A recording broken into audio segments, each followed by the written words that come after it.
Hi. My colleague David Bond, now at UNSW, has looked at the UTS financial statements, and he's noticed something interesting. This is always something you should watch out for when you see some financial reports. When people report a financial result or an income statement, there's always going to be a this year column and a comparative last year column. And what's interesting to note is that sometimes this year's last year column is not the same as last year's this year column.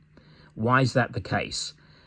Because sometimes things get reclassified, and for things to be comparative and comparable, they need to be reclassified in the last year column as well.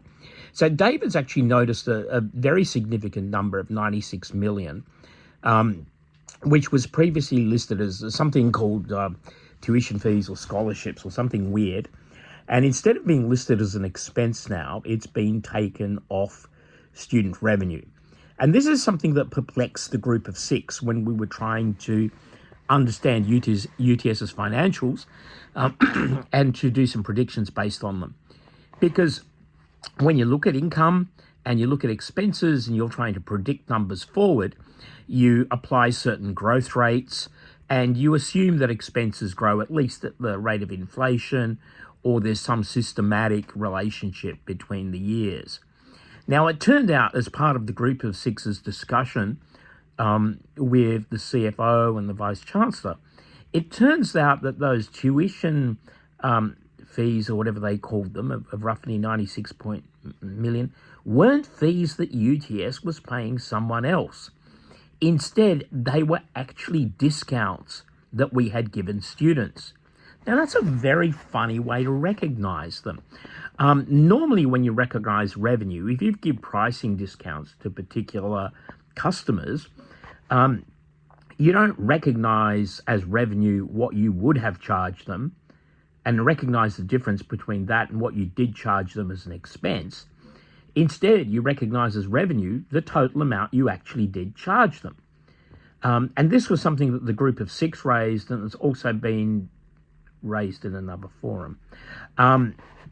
And it actually perplexed us. And it meant that the group of six had to revise some of our numbers, because this wasn't a number that evolved through normal stochastic processes. It was actually deterministic. It was a discount that the university, or set of discounts the university had decided to give. And we thought, you know what, this is not really not really consistent with accounting standards. So it appears from David Bond's video that what the university has done is it's actually listened to what we've said and it's reclassified those numbers correctly. So student revenue actually does now show how much we earned from student fees, instead of being some notional, here's what we would have earned if we hadn't have given them a discount. David does, however, make a very important point that if you're going to change this year's last year column to not agree with last year's this year column, you probably should tell people what you've done in a note, provide some sort of reconciliation. So after many years of reporting a really strange way, UTS has finally fixed up the way that it reports student fees. The unfortunate thing about this is if you try to look at a time series of what the student fees look like over the last few years, it'll look as if they've suddenly dropped, right? Because the old numbers were calculated on a different basis. This is very interesting, isn't it? Because the Vice Chancellor is trying to tell us that we are in a crisis situation and student revenue is going down. It's very coincidental that this number has dropped this year. And nobody will look at the level of nuance that David or I and the group of six have looked at and realize, well, nothing's really changed a lot. It's just that they were classifying things differently and now they're classifying them more correctly.